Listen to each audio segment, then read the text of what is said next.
All right, please rise.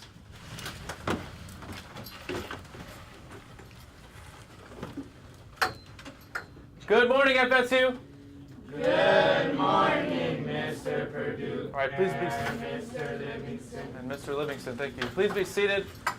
Steven's got his homework out. Great. You guys should have your homework out. I told you to keep it. Thank you, Victoria. There's also a classwork that I put at the front of each desk. If you could please fill that back and fill out your heading as soon as you get it.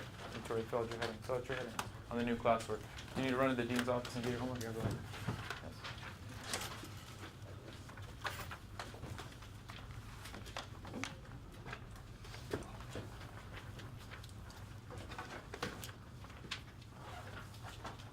I'll show you so quick. If there's extras, thank you. Homework. Have your homework. Where is it? You still need it. You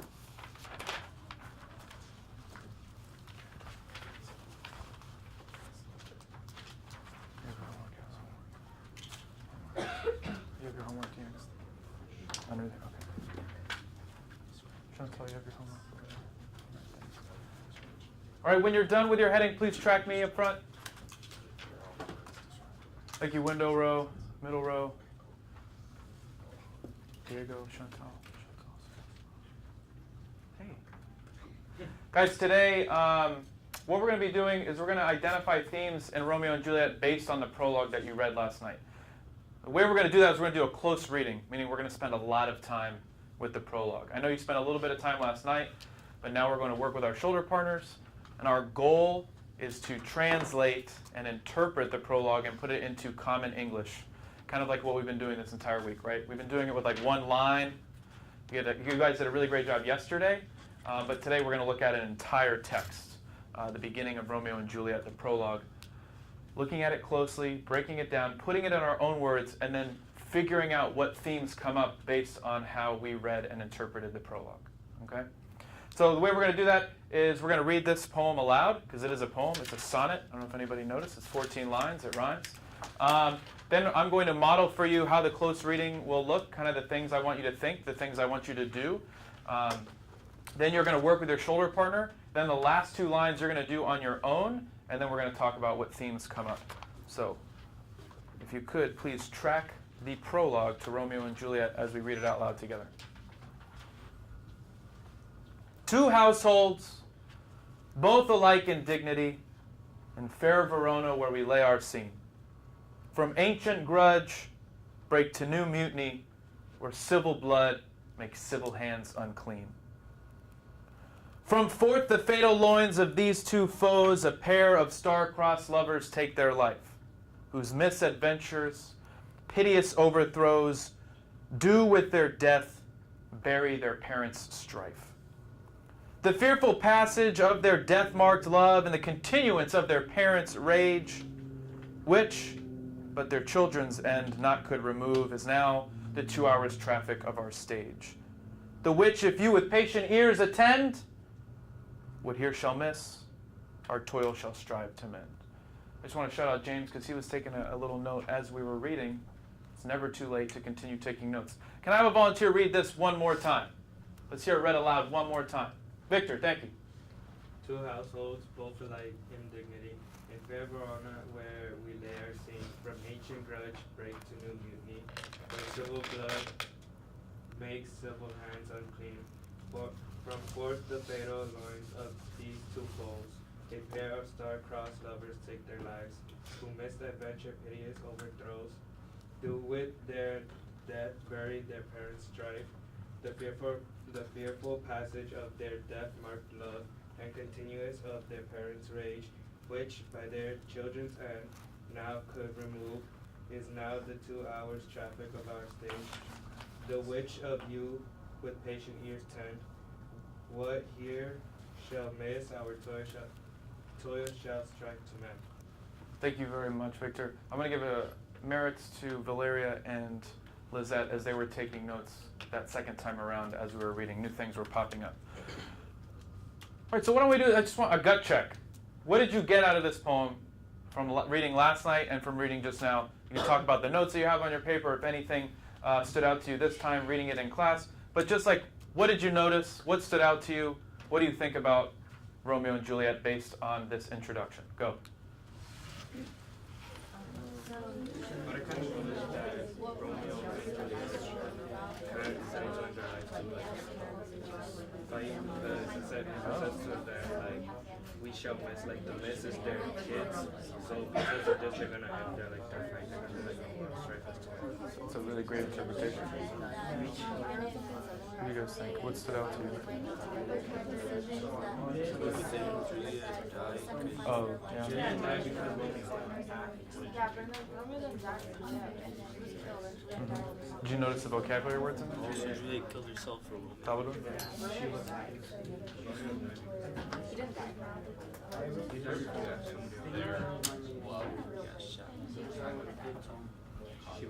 Yes, yeah, go ahead. Victoria. Sure, you might work really back and working with Elizabeth just for today. So it's easy. Victoria's going to work back here with you, okay? Thank you. All right, 5, 4, 3, 2, 1. Tracking me? Great. This is what we're going to do. We're going to be taking notes. You already have some notes. And then we're going to be transferring our interpretations to the classwork that I gave you today. Okay? Now, we're going to do the first 2 lines together. What I'm focusing on is translating and interpreting it and putting it in my own words. Words that make sense to me. Language that I understand. 2 households, both alike in dignity. Now what I did is, you guys have dictionaries in front of you. Right? Each shoulder partner pair has a dictionary. You're going to need this. Right? If you didn't look up all the words last night, there's still something you're going to need to look up. 2 households, both alike in dignity. You know what a household is? What does a household refer to? What does a household refer to, Brian? Families, right?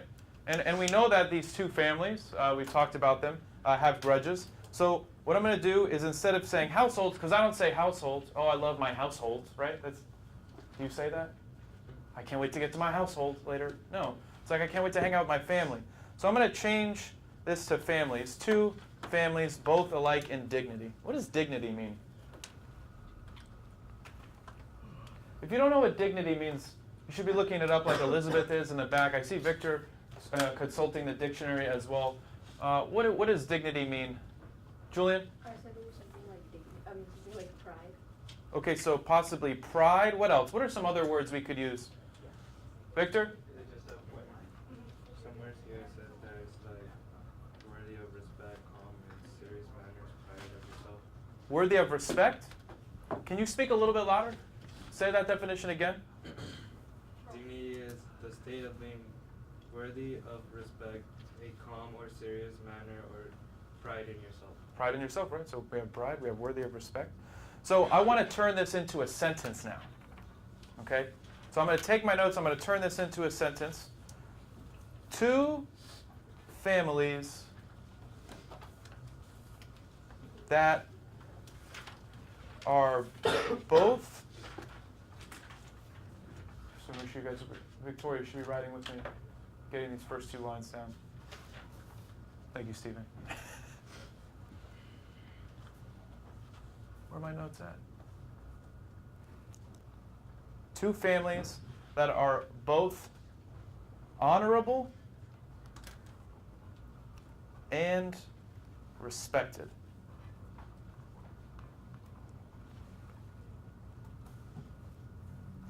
Zoom out. There we go. 2 families that are both honorable and respected. Just give you guys another 15 seconds to finish writing that sentence if you haven't. 2 families that are both honorable and respected.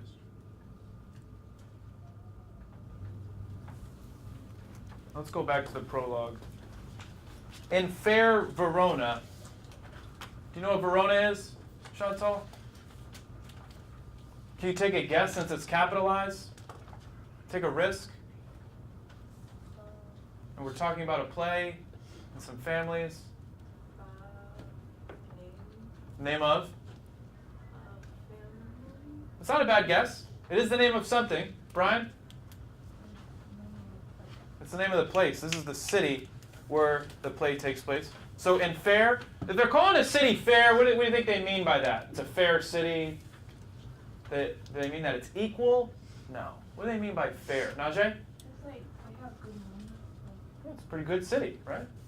Any other ideas? What were you going to say, Julian? I said it might be like very big city. Maybe a big city, Pretty. pretty city, so it's got money. It's a good city. It's a good city. It's got money. It's big, right? So this big, nice, pretty city. It's a good city. Where we lay our scene. What does the prologue mean by that? Where we lay our scene. Turn and tell your shoulder partner. What is meant by that? Ooh, I like that. I like that. Okay. 5, 4, 3, 2, 1. I heard you guys put it in great, easy to understand language, right? We don't say where we lay our scene. What do we say, James? Where the scene takes place. Can you say it louder? It's where the scene takes place. It's where the scene takes place, right? So where the it's not just the scene though. Is it just one scene? Or is it the whole, Michelle? The whole story or play, right? Where the play takes place. Or where the setting of the play is. Okay, so I'm going to add that here to my second line. Two families that are both honorable and respected. I just want to go back and reread what I've already written. In a nice city named Verona, where the play is set. Two families that are both honorable and respected in a nice city named Verona where the play is set. Now, what I want you to notice that I did is that my notes, I didn't copy exactly when I rewrote them. Notice here it says where the play takes place, but on my paper what I wrote is where the play is set. So feel free to change your notes once you go and write it down on your classwork, okay? So the notes is just kind of like you're brainstorming, you're working together, you're thinking about it. But if you figure out a better way to say it, then go ahead and don't be afraid to change it. Okay? You guys ready to do this on your own? Yeah, you are, Michelle. Yes, you are. Sure, you can do it. Okay, we're going to check in a little bit, but let's see what we can get done in 10 minutes. Go ahead and begin working with your shoulder partners.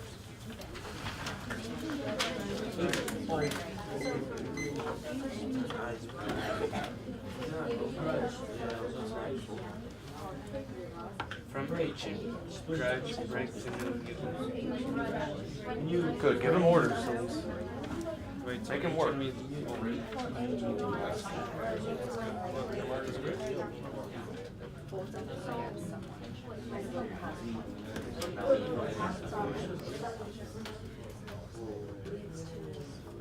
What's ancient mean? So even that, right? Remember, we want to try to put it in like the language we would use. We don't say ancient, even though we know what it means. Right?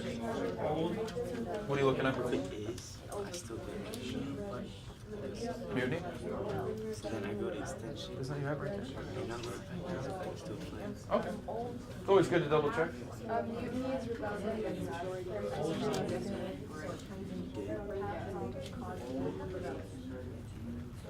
Break the lines down. So like, what I mean by break it down is like, try to do half of it first. So from ancient grudge. From old. So old, right? So from old, and what does grudge mean? So from old hatred or old bitterness, then figure out the second half of the line. Talking about ancient.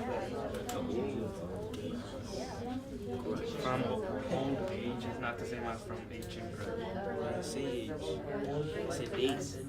You said what? Days. Old days. Old days? It's more specific than that. Well, ancient is old days. Yes. So the old days of what though? You got to include the definition of grudge. Ooh, I like that. Families going against each other from the beginning of time. Maybe not write that yet, right? But like I would write that down on the prologue, and then you can clean it up once you rewrite it.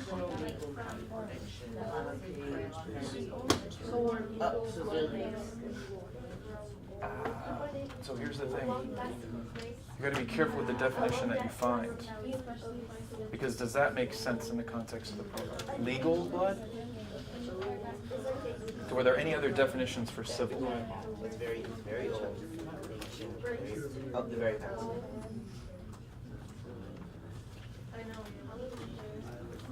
Civil, civilians. Like, would it make sense, civilians' blood?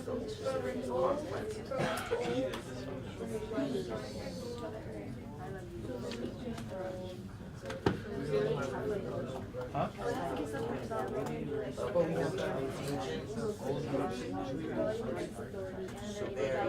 Well, there's one word in there that I think is inaccurate. So say your phrase again. Old hates. Where do you see M?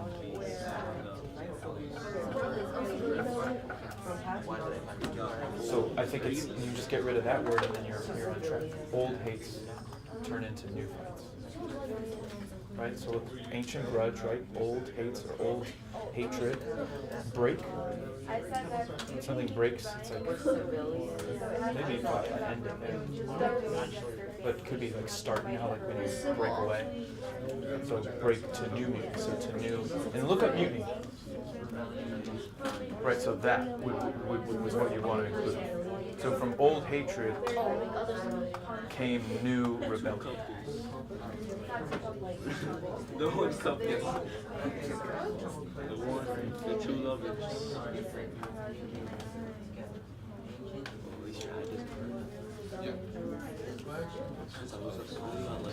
Yeah, it's like an argument.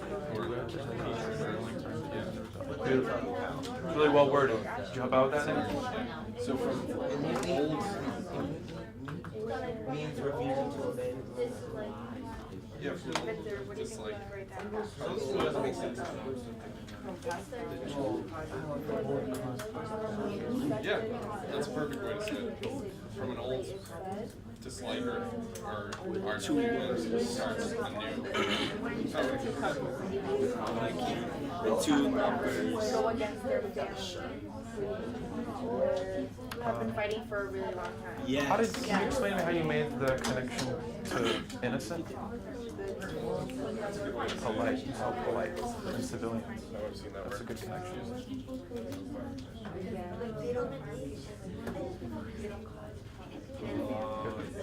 Yes, Victor? Specifically on the third line, we can't use the two lovers, right? Since the two lovers are not mentioned, it just says from It's rebellion, yeah. In line 4? From ancient grudge, break to new mutiny. We're not talking about the lovers yet.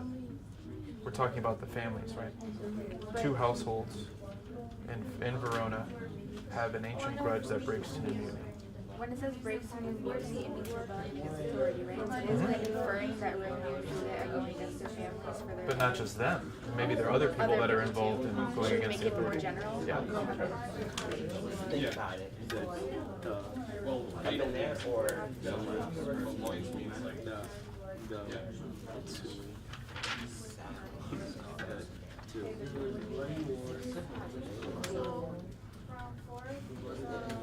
Well, can you be more specific here? If we look at the line, why I feel like the word blood needs to make an appearance. Or civil.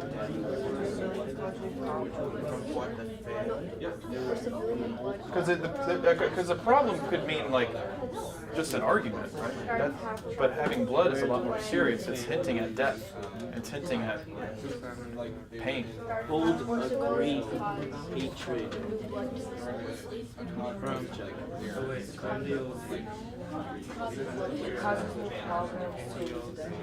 And what about this? where two So we have civilians' blood makes civilians' hands unclean. See, there, now we're on In the to day, in the nice city figure out how to incorporate that into your interpretation. where the two families hold a hatred. Replace that in the I old. like that better than what you had. Where the two That's a good revision. have a hatred. How are you guys doing? Hatred to each other.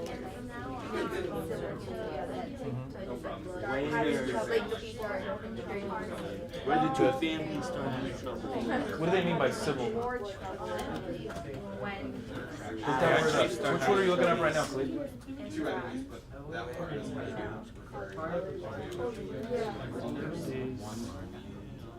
Oh, we're not there yet. What's the section? What does it mean? In olden days, Talking about a two reproductive families had great anger to each other. it's new mutinies, it's new rebellion. I know I'm starting from New the hatred. Yeah, I know I'm starting from the beginning. New.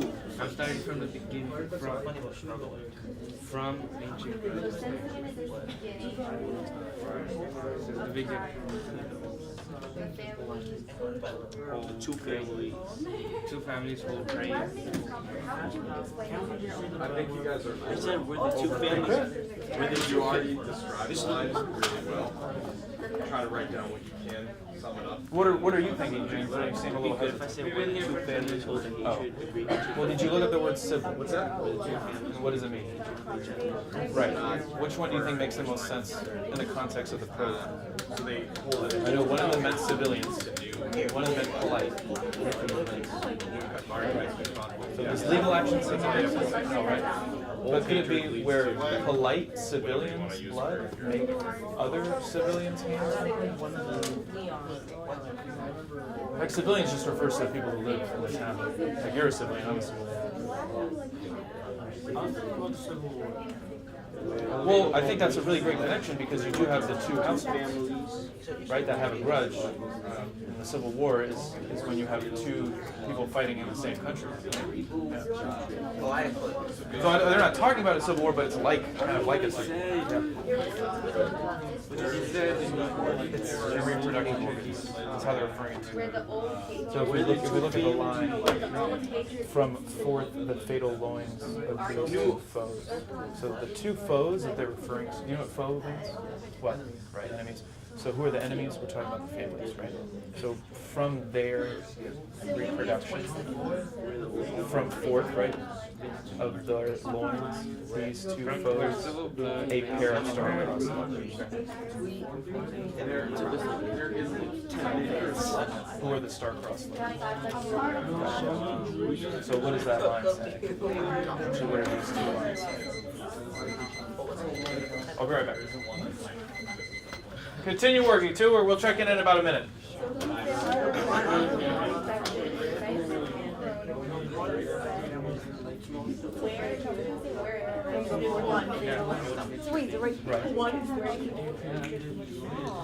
Where are they coming from? Where do Romeo and Juliet come from? Where? For example,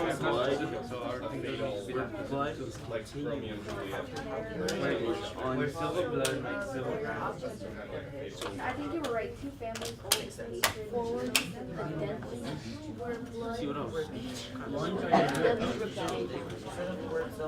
Where civil Stop, blood don't change it. Then civil I'll change it. What are you writing? Where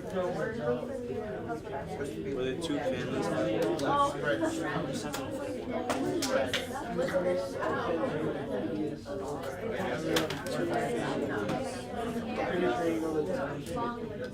That makes no sense. Two families hold hatred. Just seeing two families hold hatred doesn't sound good. Two families hold hatred. All right, 5, 4, 3, 2, 1. If you're turned around, just make sure you turn around and track up here real quick. We're going to take a look at Salvador and Elizabeth's work that they did together. Really what I want to highlight is the thinking they did behind looking up definitions. 'Cause I felt like that was the most insightful thing that I learned walking around. So we have the first two lines that we worked on together. Two families that are both honorable and respected in a nice city named Verona where the play is set. From an old grudge, rebellion against authority happens. How many of you got something like that?